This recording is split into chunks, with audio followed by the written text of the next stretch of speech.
levando a mensagem do Senhor, Deus me concedeu o privilégio de pregar no Egito, junto ao Mar Vermelho, onde o povo de Israel atravessou, e tive o privilégio também de ser batizado 3 vezes.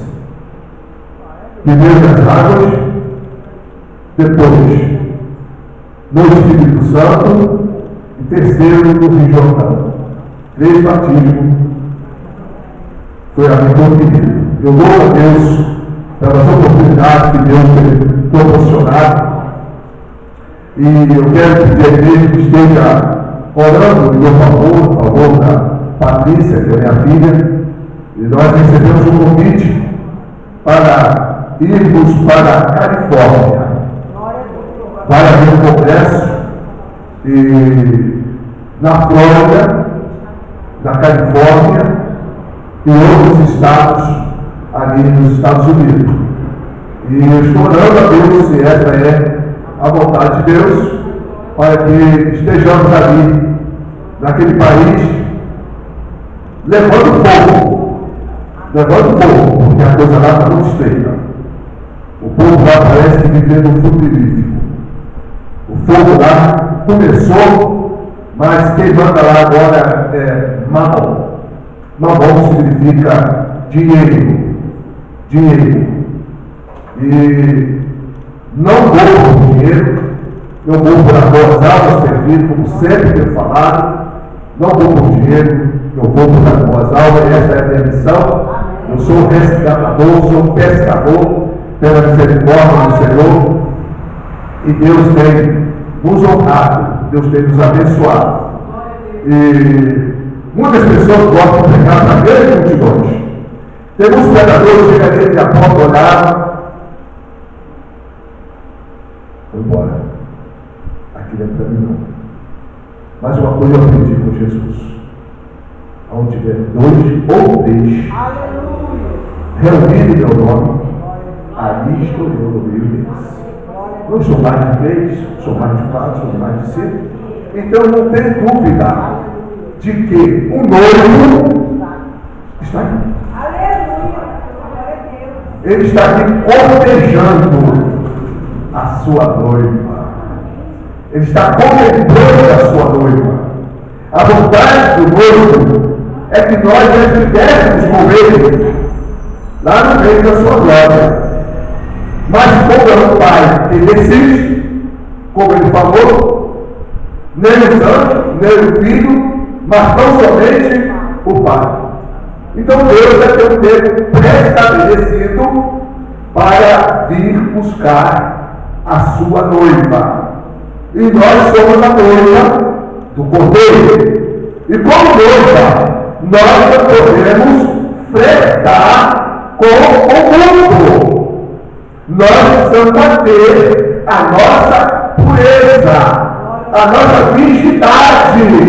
Não podemos flertar com o mundo, porque um dia nós encontramos o Senhor e Ele transformou o nosso viver, e nós demos a mão a Ele em casamento. E portanto, não podemos trair. Amém? Não podemos trair de jeito nenhum. E Ele está sempre olhando para a sua noiva. Está sempre olhando para a sua noiva. Quem é noivo do Cordeiro que levanta o braço? Não passe seja o nome do Senhor. Em breve vai acontecer um casamento. E que casamento, hein? Que casamento. Vai ter dia para começar, mas não vai ter dia para terminar. E nós estaremos com o Senhor lá. A mãe Júlia me passou que a campanha da restituição. Restituição. Tem uma música que se canta por aí, que eu não sou muito adepto. Vou entrar no terreno do inimigo, vou tomar de volta aquele que me roubou. Ele não roubou nada de mim. E ele não roubou nada de você. Porque a Bíblia diz que quem é de Deus, o diabo não. Aleluia. Portanto, ele não roubou nada de você. Porque você é de Deus. Você tem a marca de Cristo. Você tem o selo. Você tem o Senhor. Ele tenta, mas não pode. Amém? Ele tenta, mas não pode. Portanto, eu não concordo que o filho vou entrar no terreno do inimigo, vou tomar de volta que ele me roubou. Porque ele não tem poder de roubar nada de você, porque você é de Deus. Mas vamos lá, vamos ler a palavra do Senhor. No Evangelho escreveu o nosso irmão Lucas. Eu sou apaixonado por toda a Bíblia, mas um livro que me chama a atenção é o livro de Lucas. Eu creio que não sou eu não. Tem muita gente aqui que não gosta do livro de Lucas. Embora ele não foi discípulo de Jesus, ele não adorou Jesus, não conviveu com Jesus, mas ele escreveu essa preciosidade, que é o livro de Lucas. Ele foi o discípulo do apóstolo Paulo. Mas como então ele escreveu este livro? Ele escreveu o livro de Lucas e escreveu o livro de Atos dos Apóstolos. Ele fez uma coletânea. Isso quer dizer, ele fez um apanhado de tudo que aconteceu e inseriu este livro, o livro de Lucas. Ele não conviveu com Jesus, mas ele fez uma coletânea. Ele fez um apanhado e escreveu essa preciosidade. E ele escreve com muita precisão, porque ele era médico, era um homem que tinha uma cultura invejada, e ele tinha uma sapiência muito grande, e por isso ele escreve este livro que chama a nossa atenção, que fala de diversas palavras de Jesus. Lucas capítulo 18, Lucas 18, 35.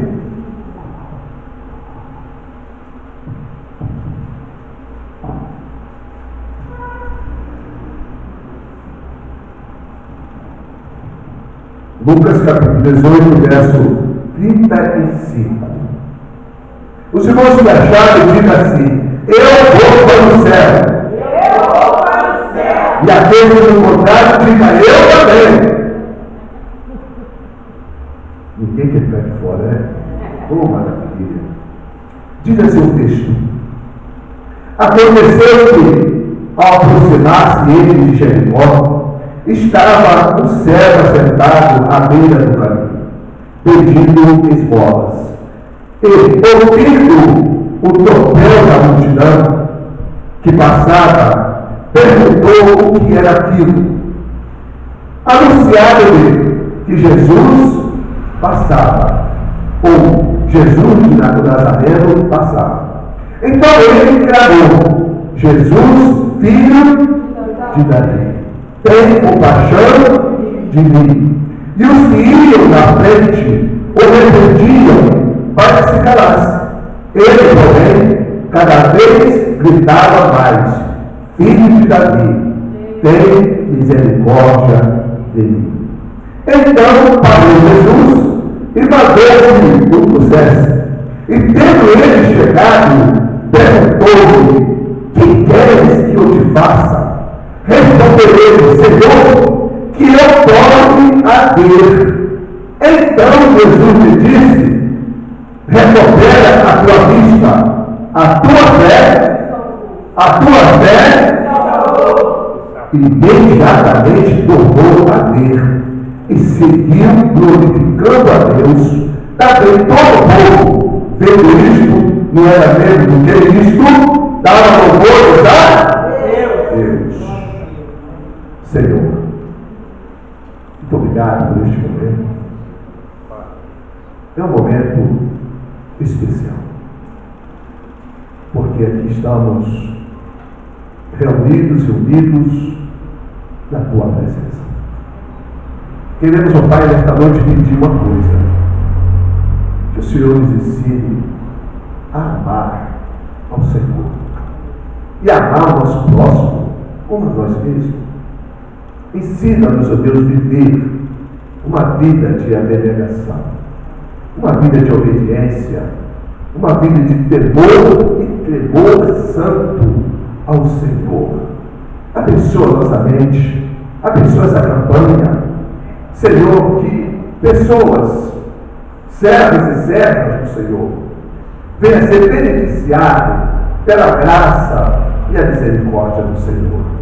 Pedimos, ó Deus, a sua bênção sobre esta igreja, sobre o teu filho que tem ministrado a tua palavra aqui, o pastor desta igreja, que seja abençoado e guardado por ti e toda a sua família. Nós oramos, ó Deus, agradecidos já pela vitória, em nome de Jesus. Amém? Poder sentar. Eu gostaria de cantar como a irmã Júlia, como a irmã Patrícia, e de repente outros aqui. Mas eu não fui agraciado. Deus não me deu esse nome. Eu gostaria de cantar. Mas quem não canta, subia. Quem não subia, fica de boca fechada. Só dá glória. Então, eu agradeço a Deus pela oportunidade que Deus tem concedido de poder cooperar com Ele na explanação das boas novas de salvação. Cidade de Jericó.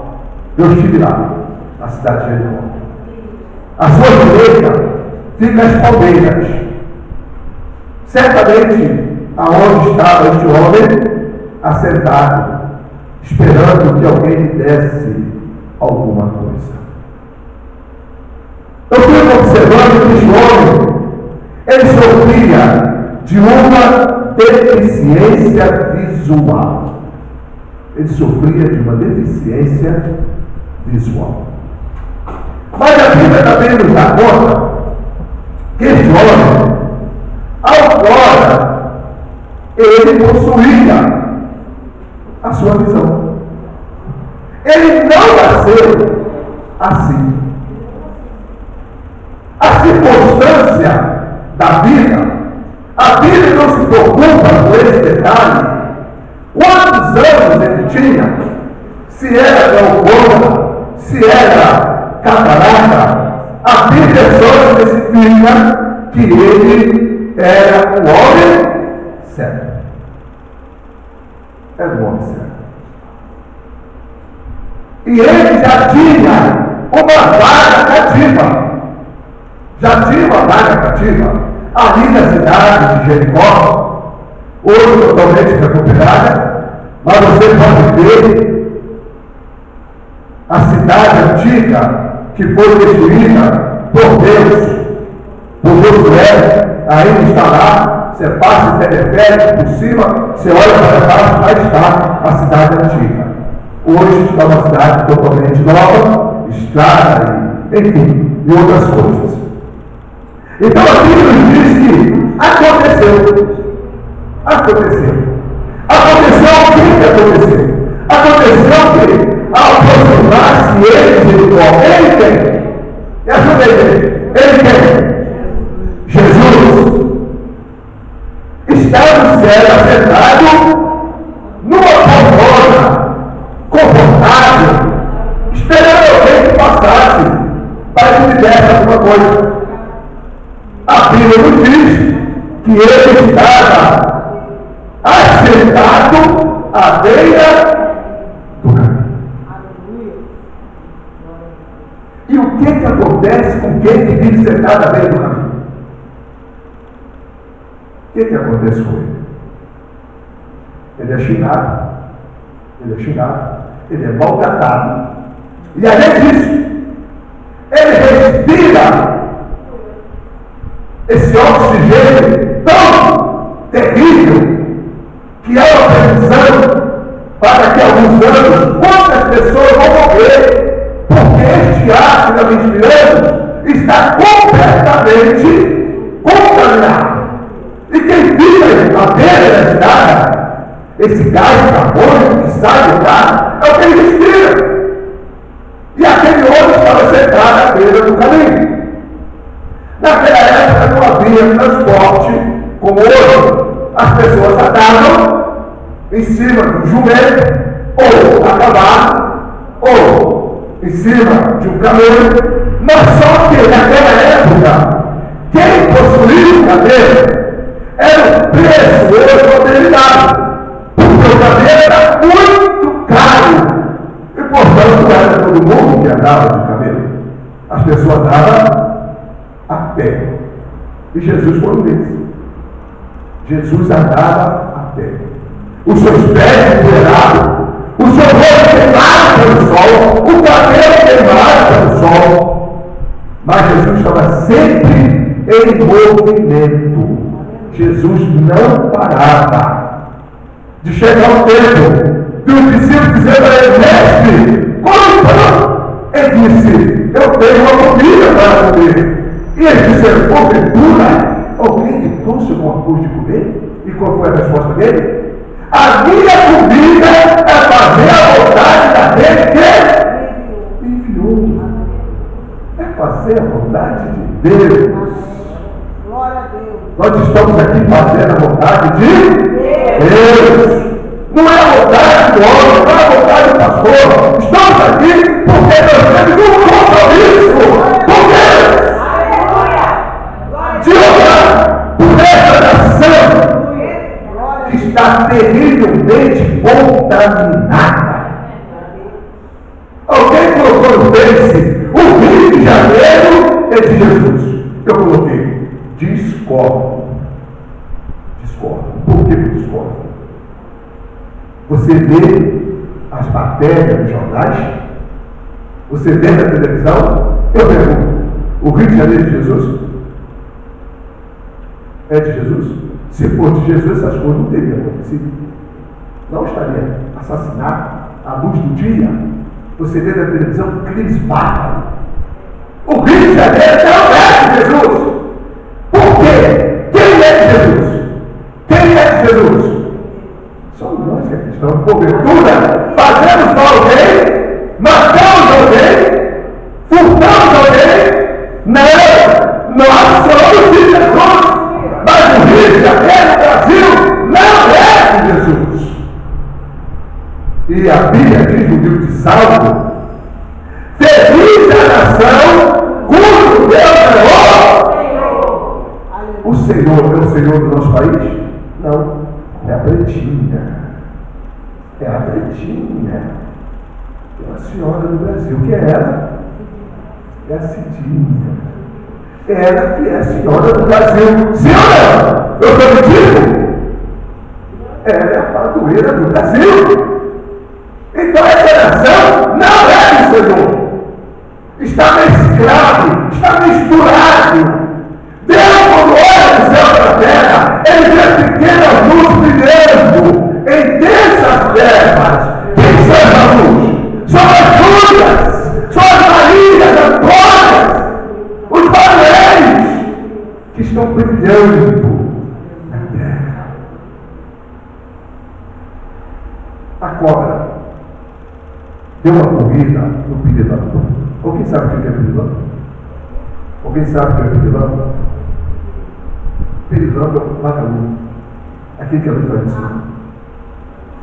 Entendeu agora? Pirilão é o vagalume. A cobra deu uma corrida no pirilão. E ele correu, a cobra estava nele. E de repente ele parou. E a cobra se enrolou, arrumou o poste. E ele disse para a cobra: eu quero fazer 3 perguntas. E a cobra disse: pode fazer.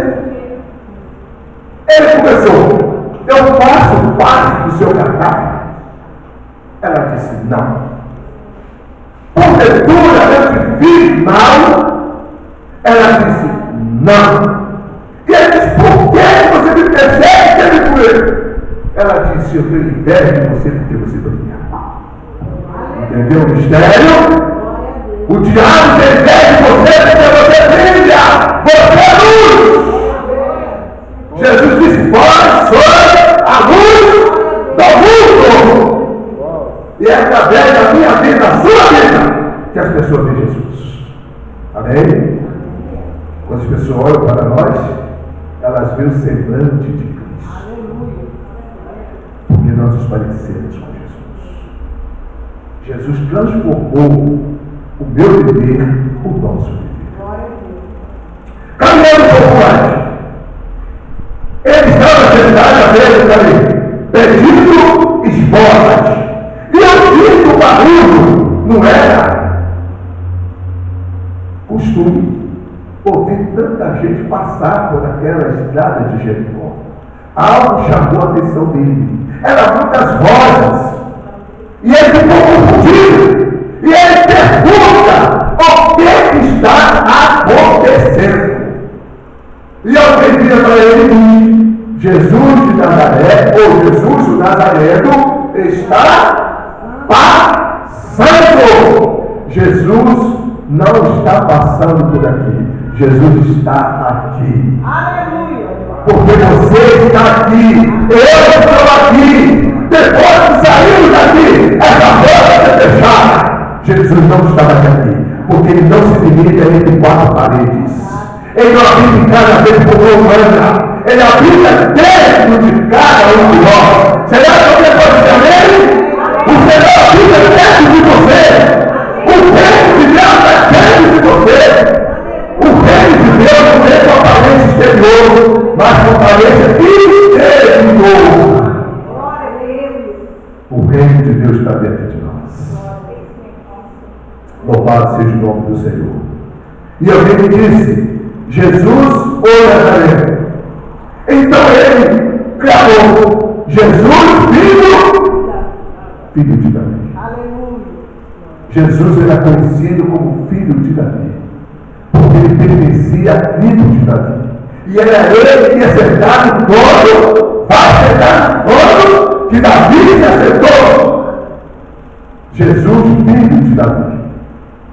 Ele diz: Jesus, filho de Davi, tenha misericórdia de mim. Esse homem usa de humildade. Ele usa de humildade. E às vezes, irmãos, quando nós estamos com saúde, com dinheiro no bolso, Deus, Jesus. Mas quando você está no fundo do poço, como é que a gente ora? Senhor, misericórdia de mim, miserável, pecador, nunca indo na graça, me ajuda, Senhor, tenha misericórdia de mim.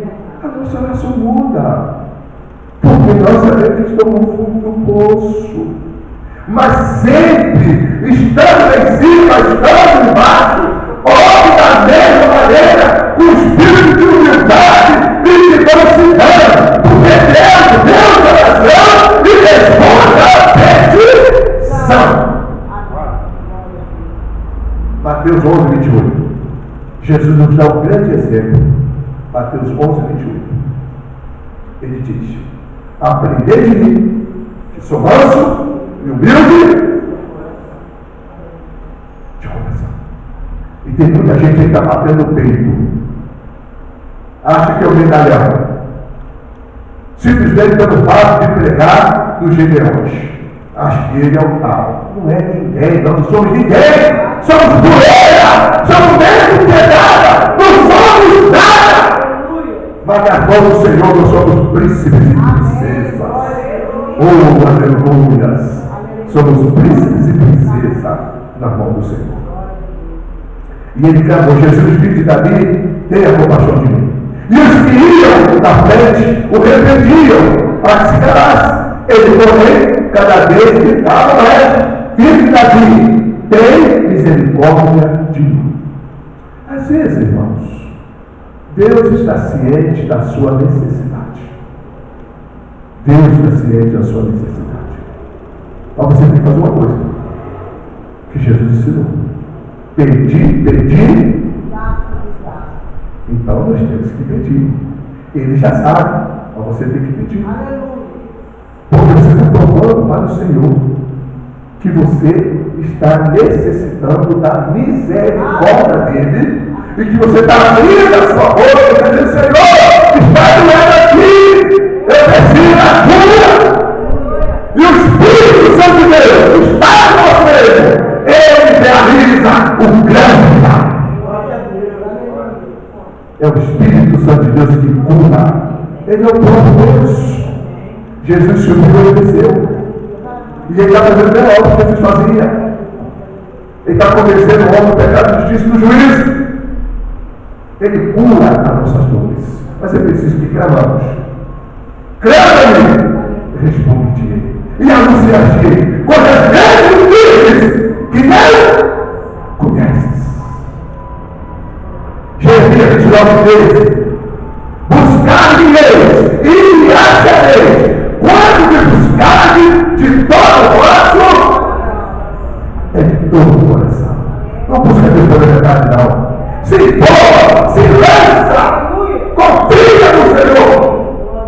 Ele é poderoso.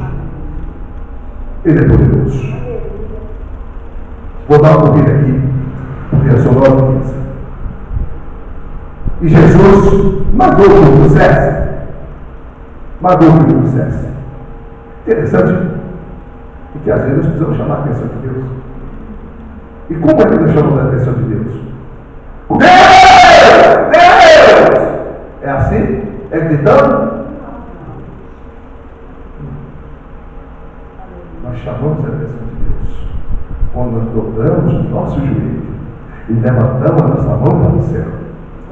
Ah, chuva de cura lá, né? Cheguei, cara.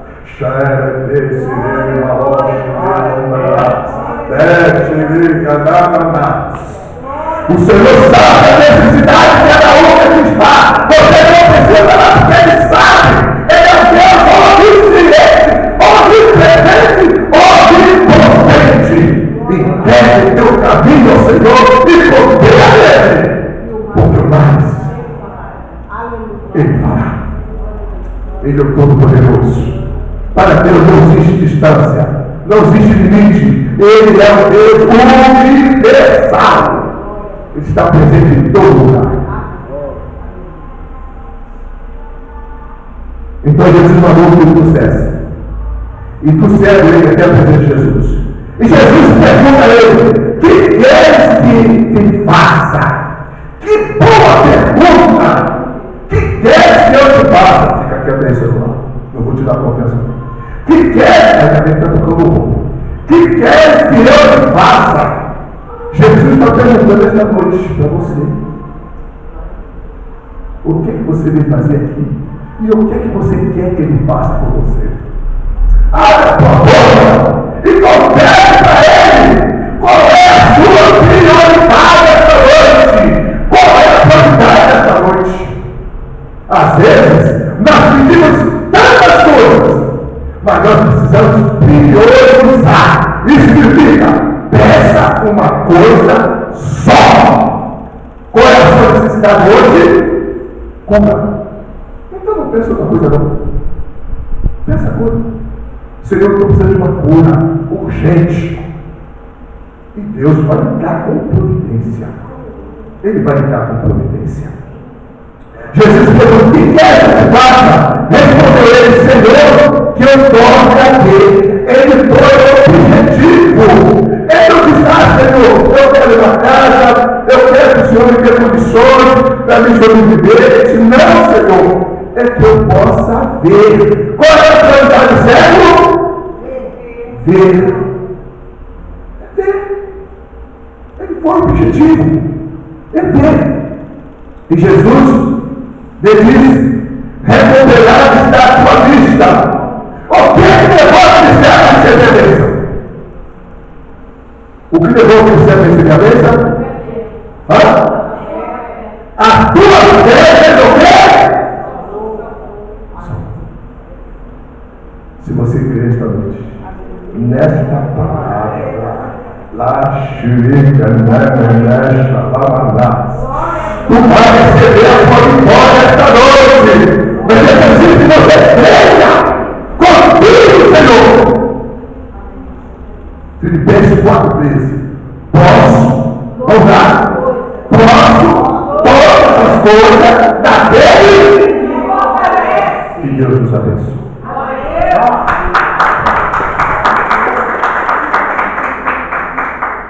Eu agradeço muito a Deus pela vida do pastor Manuel, porque é um homem de Deus, já o conheço já há